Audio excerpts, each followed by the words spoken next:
Richard Nixon's presidency has always been looked at as a dark, corrupt period of 5 years that eroded and rotted the trust away between politicians and people from the inside out.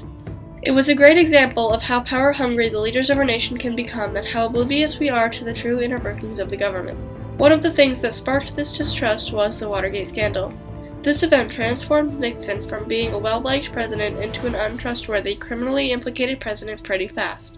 The Watergate scandal and the involvement and eventual resignation of President Nixon had a lasting impact on the United States, greatly affected how the American people view their leaders, and deeply damaged the people's trust in the American political system. The Watergate scandal began early in the morning of June 17, 1972, when 5 burglars broke into the office of the Democratic National Committee. This was located in the Watergate complex of buildings in Washington, D.C. The burglars were caught wiretapping phones and stealing various documents. This major break-in soon escalated as it later turned out that the robbery was connected to President Nixon's re-election campaign. People began to become suspicious, but to counter this, Nixon took aggressive steps to cover up the crimes that were committed. However, later when the public found out about Nixon's involvement in the scandal, he ended up resigning from office. Right after the break-in, because of people's suspicions, President Nixon delivered a speech where he swore that both he and the White House staff were not involved in the scandal in any way. 3 months later, Nixon was re-elected in a historic landslide victory, winning all but Massachusetts and the District of Columbia. However, Nixon was lying when he said he wasn't involved in the scandal in any way, and it was revealed that a few days after the break-in, President Nixon provided hundreds of thousands of dollars in hush money to the burglars.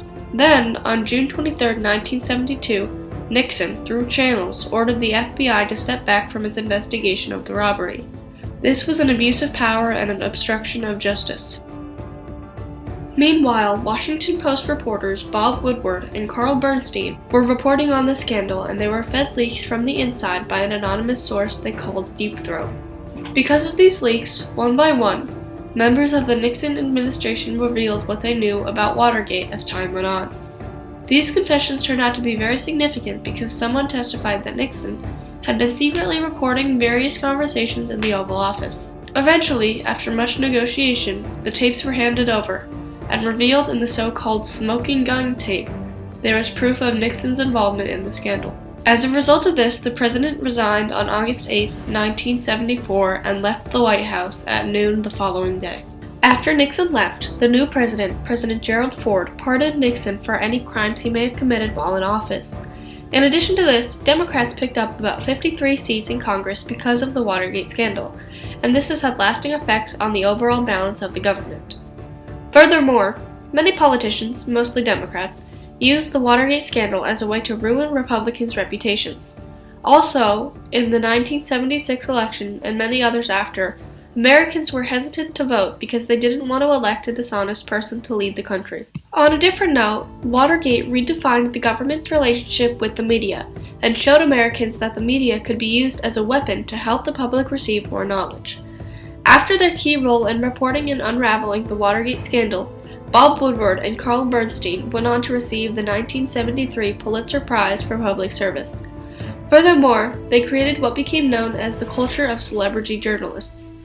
As more and more things began to change, a newfound appreciation of investigative journalism emerged, and the government began to realize that the press might not be as easy to contain moving forward.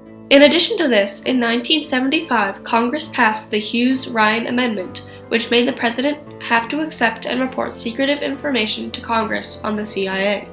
Also, the Ethics in Government Act was passed on October 26, 1978, and required the disclosure of the financial employment history of executive and judicial branch officials.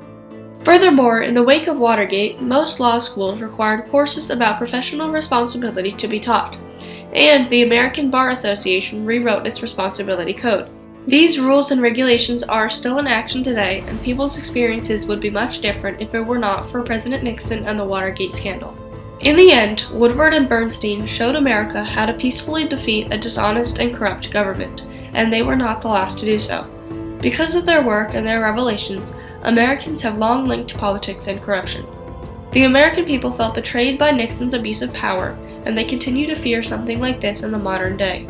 However, despite the Republican president that was elected to the government just 4 years later, which was former President Ronald Reagan, It is certainly not easy to say that the damage Watergate brought upon political trust has been eradicated. President Nixon created an atmosphere of political distrust and left behind a significant impact on the American people and politics. He abused his power and showed the American population that political leaders still have the power and even temptation to do bad things.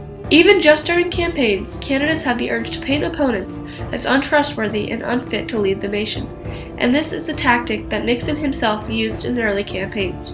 When people asked Nixon, the man in the highest office in the entire nation, if he was involved in the break-in, he lied to the country and continued to deny it until the truth was revealed by force. To this day, Americans have to live with the knowledge that the person we trusted the most as a whole, that we put our faith into and our votes into, and had so much popularity and power, could be part of such a massive scandal and do everything in his power to cover it up. As we learned from the Watergate scandal and several other important events in history, if we cannot trust our own government, then who can we possibly trust?